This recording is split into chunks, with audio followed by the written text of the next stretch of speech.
Hello दोस्तों, स्वागत है आप सभी का आपके अपने चैनल द नेक्स्ट लेवल में। दोस्तों 22 फरवरी को आपके एसएससी जीडी के सेकंड शिफ्ट के एग्ज़ाम समाप्त हो गए हैं और एग्ज़ाम में क्या क्या प्रश्न पूछे गए थे, क्या क्या क्वेश्चन आए थे, वो क्वेश्चन जितना आपने हमें बताया है वो सब हम आपके सामने लेकर के आ गए हैं। इस वीडियो में आपको क्वेश्चन आंसर, उसके अलावा मैं जो डिटेल में एक्सप्लेनेशन करता हूँ वो सब आपको मिलेगा। तो चलिए शुरू करते हैं आज का वीडियो और देखते हैं क्या क्या क्वेश्चन आए हुए थे। तो यहाँ पे पहला क्वेश्चन यह है कि संयोग का विलोम शब्द क्या है। संयोग का विलोम शब्द क्या है? तो इसका विलोम शब्द होता है वियोग। संयोग का विलोम शब्द क्या होता है? वियोग होता है। नेक्स्ट है सर्वदा का विलोम शब्द पूछा गया था। तो सर्वदा का मतलब होता है हमेशा, हमेशा, और इसका ऑपोजिट क्या हो जाएगा? कभी कभी। चलिए आगे देखेंगे। जो तीव्र चलता हो, जो तीव्र चलता हो उसके लिए एक शब्द क्या होगा? तो उसके लिए होता है शीघ्रगामी। जो तीव्र चलता हो उसके लिए एक शब्द होता है शीघ्रगामी। नेक्स्ट है ऊंट के मुंह में जीरा होने का मुहावरा एक पूछा गया था। ऊंट के मुंह में जीरा, तो इस मुहावरे का अर्थ पूछा गया था। तो इसका अर्थ होता है जरूरत से कम होना। जरूरत से कम होना यानी कि ऊंट के मुंह में जीरा, तो उसका कुछ काम नहीं हो पाएगा। जीरा का कोई वैल्यू नहीं होगा उसके मुंह में, क्योंकि वो खाता बहुत ज़्यादा है। तो इसी से निकल रहा है कि जरूरत से कम, जितना जरूरत है उससे कम देना। उसके बाद यहाँ पे रूपवान और पत्रकार की आपसे वर्तनी पूछी गई थी। आसान से प्रश्न थे, पता नहीं किस प्रकार से पूछा गया होगा, लेकिन रूपवान और पत्रकार की वर्तनी आपसे पूछी गई थी। इसके अलावा आपसे रिक्त स्थान पूछ लिए गए थे बहुत सारे, और शुद्ध अशुद्ध वाक्य भी पूछे गए थे। तो ये सब आपको ध्यान ले रखना है। अगर आपके आगे एग्जाम होने वाले हैं तो ये सब क्वेश्चन आपको बन सकता है। चलिए आगे देखते हैं। अब हम देखेंगे जीके और जीएस के प्रश्न। तो यहाँ पर एक कोई बुक का नाम आया था, why am I Hindu. Why I am Hindu पुस्तक के लेखक हैं, तो ये शशि थरूर हैं। शशि थरूर। एक क्वेश्चन शशि थरूर की एक और बुक है paradoxical prime minister. Paradoxical prime minister, ये क्वेश्चन भी पूछा गया है आपके एग्जाम में, तो हो सकता है रिपीट कर जाए। तो शशि थरूर ने ही इसे लिखा हुआ है। आप इसे एक्सीडेंटल प्राइम मिनिस्टर से कंफ्यूज ना करें। एक्सीडेंटल प्राइम मिनिस्टर जो है ये संजय बारू के द्वारा लिखी गई किताब है, जो जिसपे फिल्म भी बन चुकी है। लेकिन ये वो थी paradoxical prime minister, Shashi Tharoor के द्वारा लिखी गई पुस्तक, ये याद रखना। इसके अलावा आप कुछ और बुक्स के नाम याद रख सकते हैं, जैसे कि अभी सेन वार्ड ने एक पुस्तक जारी की है नो स्पिन। सौरव गांगुली की किताब आपके एग्जाम में पूछी भी गई है, a century is not enough. Sachin Tendulkar की बुक आप याद रख सकते हैं playing it my way. VVS Laxman की किताब आप याद रख सकते हैं 281 एंड बियॉन्ड।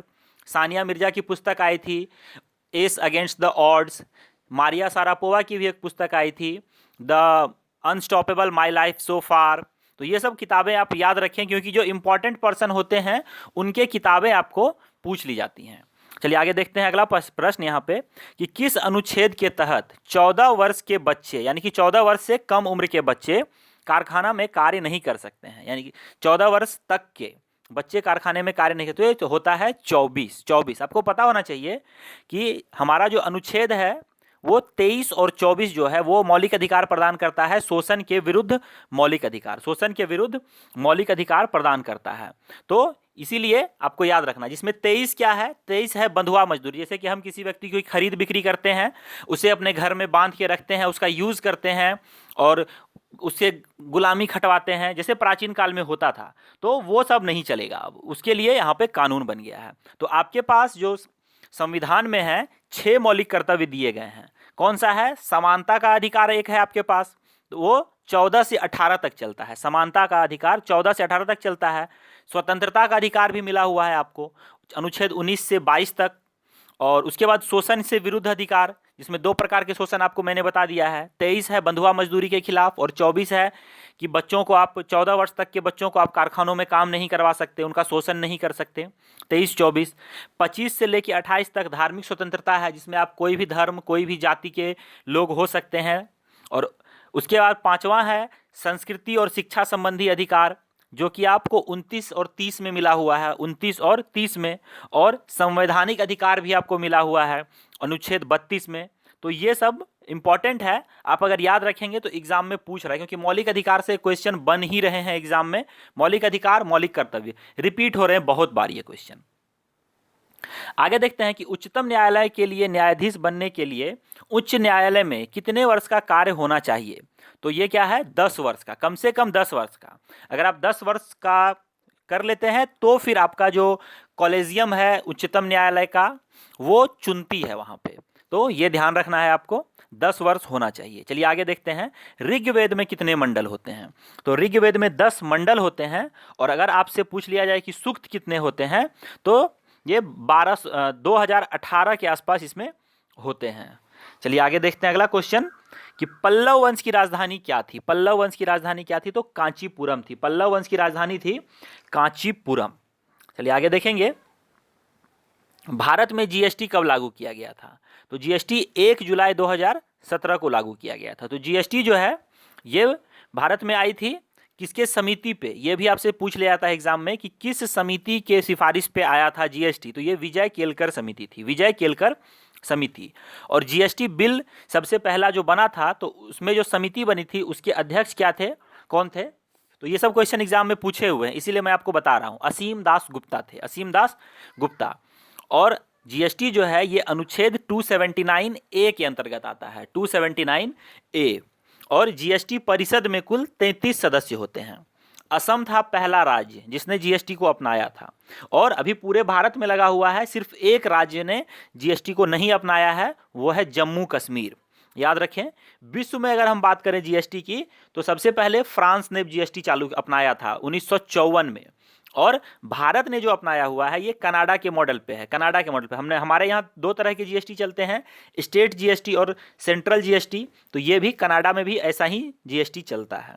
अगर हम इसे मंजूरी की बात करें तो राज्यसभा ने जीएसटी बिल को मंजूरी दी थी 3 अगस्त 2016 को और लोकसभा ने 8 अगस्त 2016 को। और उसके बाद राष्ट्रपति ने 8 सितंबर 2016 को। आपको पता ही होना चाहिए कि कोई भी बिल अगर कानून बनता है, अधिनियम बनता है, तो उसके लिए राज्यसभा, लोकसभा और राष्ट्रपति की मंजूरी चाहिए होती है। तो ये तीनों ने इसे मंजूरी दे दिया तो ये बिल बन गया। और उसके बाद 1 जुलाई 2017 को ये जीएसटी लागू हो गया पूरे भारत में।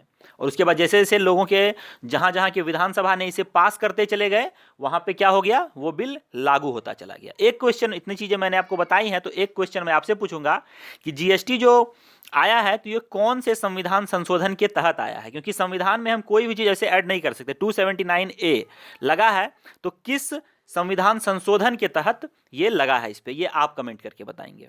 चलिए आगे देखते हैं, श्रीलंका का राष्ट्रीय खेल पूछा गया था तो ये वॉलीबॉल है। तो आप उम्मीद रखें कि आगे आने वाले एग्जाम में आपसे राष्ट्रीय खेल पे क्वेश्चन बनेंगे। तो आप अलग अलग देशों के राष्ट्रीय खेल याद कर लें। और अगर आपको चाहिए तो मैं आपको एक वीडियो भी प्रोवाइड कर दूंगा, हो सके तो ट्रिक से, ताकि आपको याद करने में परेशानी ना हो। आसपास के एशियन कंट्री जो भी हैं और जो भी विदेशी कंट्री जो एग्जाम में बन सकते हैं, अगर आप कमेंट करते हैं, सफिशिएंट नंबर ऑफ कमेंट होते हैं, तो मैं कोशिश करूंगा कि आपके सामने एक जीएसटी नहीं, राष्ट्रीय खेल वाला ट्रिक की वीडियो बना दिया जाए जो कि आपको याद करने में आसानी हो। चलिए आगे देखते हैं अगला क्वेश्चन कि लोसांग त्योहार किस राज्य में मनाया जाता है। लोसांग त्योहार तो ये सिक्किम का त्योहार है।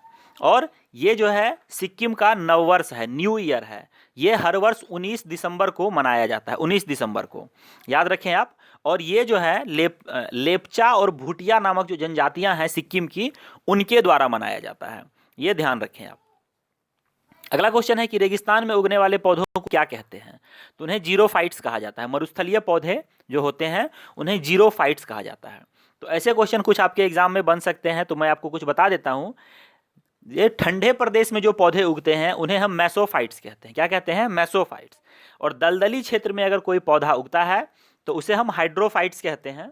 नमकीन क्षेत्र में उगने वाले पौधे को हेलोफाइट्स कहते हैं। और पत्थरों पे उगने वाले पौधों को लिथोफाइट्स कहते हैं। तो एग्जाम में ये क्वेश्चन आपसे बन सकता है, तो आप इसे जरूर याद कर लें।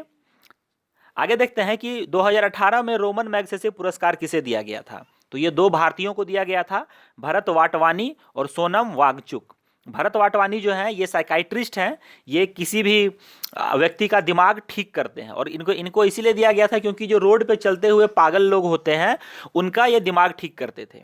और सोनम वांगचुक ने बहुत अच्छा काम किया है। इन्हें 3 इडियट्स का जो फुनसुक वांगड़ू है, ये रियल लाइफ वाले फुनसुक वांगड़ू इनको कहा जाता है। इनका उपनाम भी ये दिया गया है इनको। आगे है, बिस्मिल्लाह खान का संबंध किस वाद्य यंत्र से है। तो इनका संबंध शहनाई से है। बिस्मिल्लाह खान का शहनाई से संबंध है। तो दोस्तों इतने ही क्वेश्चन हमारे पास आ पाए थे। आई होप आपको ये क्वेश्चन अच्छे लगे होंगे। अगर वीडियो अच्छा लगा तो लाइक जरूर करें। चैनल को अगर अभी तक सब्सक्राइब नहीं किया है तो सब्सक्राइब कर लें और इस वीडियो को अपने सभी दोस्तों में शेयर कर दें। साथ ही साथ अगर आपको और भी कोई वीडियो चाहिए, आपकी कोई फरमाइश है तो आप कमेंट करके जरूर बताएं। आपकी फरमाइश को पूरी की जाएगी और जितनी जल्दी हो सके वो वीडियो आपके तक पहुंचाई जाएगी। तो दोस्तों इस वीडियो में इतना ही। मिलता हूं मैं आपसे अगले वीडियो में कुछ ऐसे ही इंटरेस्टिंग और इंपॉर्टेंट वीडियोज़ के साथ जो आपको एग्जाम में काफ़ी ज़्यादा हेल्प करेंगे। तब के लिए लेता हूं आपसे विदा। जय हिंद, जय भारत, वंदे मातरम।